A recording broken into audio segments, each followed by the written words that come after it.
बाबा, ये है। हेलो, मेरा नाम नाजिम है। मैं और बैरन अच्छे दोस्त हैं। क्या कहा? नाजिम?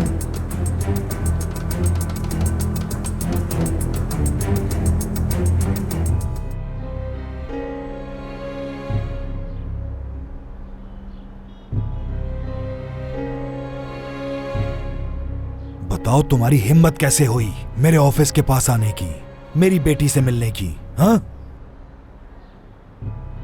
लगता है आपको मेरे बारे में अली मुंह ने। बंद करो अपना, निकल जाओ यहां से, इससे पहले कि धक्के दूं मैं तुम्हें।